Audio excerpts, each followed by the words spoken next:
சீர்காழி அருகே மதிமுக பொதுச் செயலாளர் வைகோ தீவிர பிரச்சாரத்தில் ஈடுபட்டார்.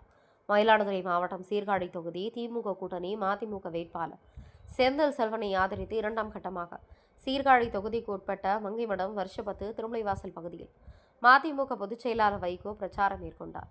மங்கைமடத்தில் பேசிய மதிமுக பொதுச் செயலாளர் வைகோ கடந்த ஆட்சி காலத்தில் திமுக செய்த நலத்திட்டங்களை பட்டியலிட்டு பேசினார். மேலும் 2026 திமுக தேர்தல் அறிக்கையில் உள்ள திட்டங்களில் குறிப்பிட்டு பேசிய வைகோ குடும்ப அட்டைதாரர்களுக்கு 800 கூப்பன் வழங்கப்படும் என பேசிய போது 8000 என பொதுமக்கள் கூறியதை கேட்ட பின் ஒரு சிறு பிழை ஏற்பட்டுவிட்டாலும் அதை திருத்தக்கூடிய அளவுக்கு வாக்காளர் பெருமக்கள் மிக விழிப்புடன் இருப்பதால் இந்த உதயசூரியன் சின்னத்தை வீழ்த்துவதற்கு எந்த சக்தியால முடியாது என பேசினார். பார்லிமெண்டில் மறுவரையறை செய்யப்பட்டு உறுப்பினர்களின் எண்ணிக்கையை கூட்டுகின்ற வேலை ஒன்றிய அரசு செய்து வருகிறது. தென்னகத்தை குறிப்பாக தமிழகத்தை மத்திய அரசு வஞ்சிக்கப் போகிறது என்றார்.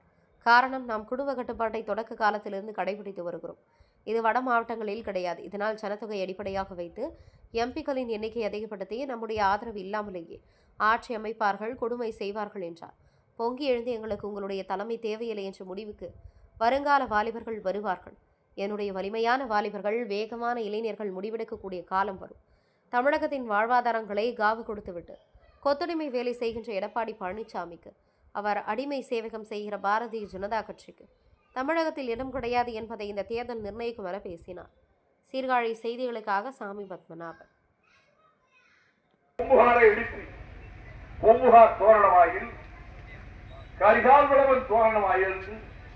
வரிசையாக தோரணவாயில்கள் அமைத்து பெருமை சேர்த்தார்கள்.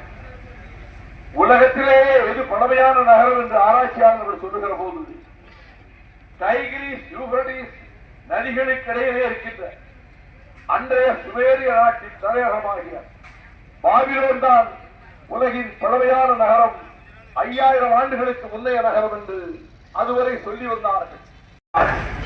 உலகின் பழமையான நகரம் பாபிலோன் அல்ல, காவிரிப்பூம்பட்டினம். அது கடலுக்குள் அமிழ்ந்து கிடக்கிறது. நாங்கள் நினைக்கிற ஊர்களுக்கு எந்த பேருந்திலும் எழுந்து சென்று பயணிக்கலாம். கட்டணம் செலுத்த தேவையில்லை என்ற இந்த திட்டத்தை எதிர்கட்சி வரிசையில் இருப்பவர்கள் விமர்சிக்க முடியாது. வேறு எந்த மாநிலத்திலும் இப்படி ஒரு திட்டம் கிடையாது.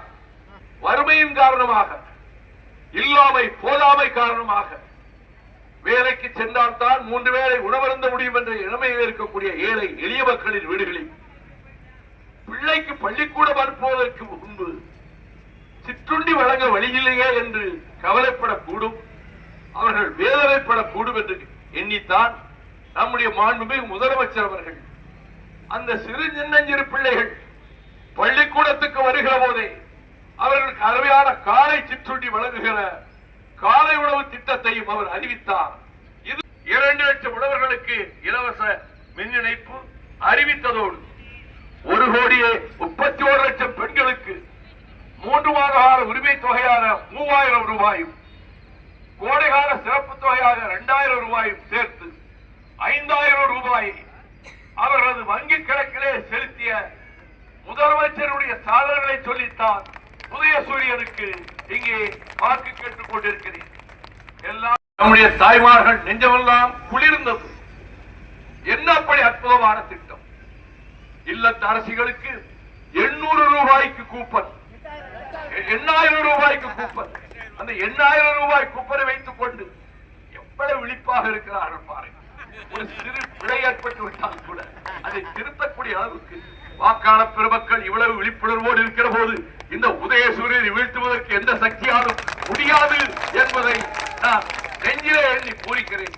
அதை பாரதிய ஜனதா கட்சியின் தலைமையிலான வட்டாரம் மாதிரி குப்பர்களை காட்டினால் நடவடிக்கை என்பது மாதிரி குப்பர்கள் அல்ல, உண்மையான குப்பர்களை சகோதரிகள் எங்கே கொண்டு போய் பயன்படுத்திக் கொள்ளலாம் என்பதை நீங்கள் இனி தடுக்க முடியாது.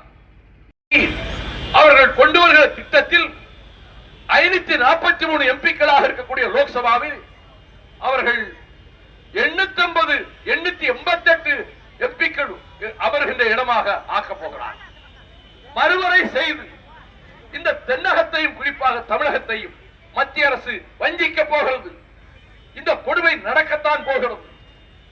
நமக்கு அவர்களுக்கு 888 பேரிலே பெரும்பான்மை எம்பிக்கள் வடபுலத்து எம்பிக்களாக இருப்பார். இன்றைக்கு 343 543 இருக்கிற எம்பிக்கள் எண்ணிக்கை 888 உயரும். 350 இருக்கக்கூடிய ராஜ்யசபா எம்பிக்களின் எண்ணிக்கை 250 இருக்கக்கூடிய ராஜ்யசபா எம்பிக்களின் எண்ணிக்கை 384 எம்பிக்களாகும். நமக்குரிய பங்கு கிடைக்காது. காரணம் என்ன? நாம் குடும்ப கட்டுப்பாட்டை தொடக்க காலத்திலிருந்து கடைபிடித்து வருகிறோம். வடக்கே அது கிடையாது. அவன் ஜனத்தொகை அடிப்படை என்று சொல்லி அவர்களின் எம்பிக்கள் எண்ணிக்கையை அதிகப்படுத்த போகிறார். நம்முடைய ஆதரவு இல்லாமலே ஆட்சி அமைப்பார்கள். தென் மாநில எம்பிக்கள் ஆதரவு இல்லாமலே ஆட்சி அமைப்பார்கள். கொடுமை செய்வார்கள். அதை இந்து ராஷ்டிராவாக ஆக்க முயற்சிப்பார்கள். அந்த உணர்வு எங்கள் நெஞ்சில், எங்கள் பிள்ளைகளுடைய நெஞ்சிலே வரும். நாட்டின் ஒருமைப்பாடு சுக்கல் சுக்கலாக சிதறி போகும். நான் இதை இந்த மங்கவிடம் ஊரிலே இருந்து தெரிவிக்கிறேன். என் மீது என்ன வழக்கு வேண்டுமானாலும் போட்டுக்கொள். இந்தியாவின் ஒற்றுமை ஒருமைப்பாட்டை நீ பாதுகாக்க முடியாது. தென்னகம் சீறி எழும், தமிழகம் பொங்கி எழும். எங்களுக்கு உன்னுடைய தலைமை தேவையில்லை என்ற முடிவுக்கு வருங்கால வாலிபர்கள், என்னை விட வேகமான வாலிபர்கள், வேகமான இளைஞர்கள் முடிவெடுக்கக்கூடிய காலம் வரும். தமிழகத்து வாழ்வாதாரங்களை காவு கொடுத்து விட்டு கொத்தடிமை வேலை செய்கிற எடப்பாடி பழனிசாமிக்கு, அவர் கூட்டத்துக்கு, அவர் அடிமை சேவகம் செய்கிற பாரதிய ஜனதா கட்சிக்கு இடம் கிடையாது தமிழ்நாட்டிலே என்பதை இந்த தேர்தல் நிரூபிக்கும். செந்தில் செல்வன் 9,000 வாக்குகள் வித்தியாசத்திலே இந்த தொகுதியிலே ஜெயிப்பார். உதயசூரியன் வெற்றி சின்னமாக எழும், வெற்றி முத்திரையை பதிக்கும்.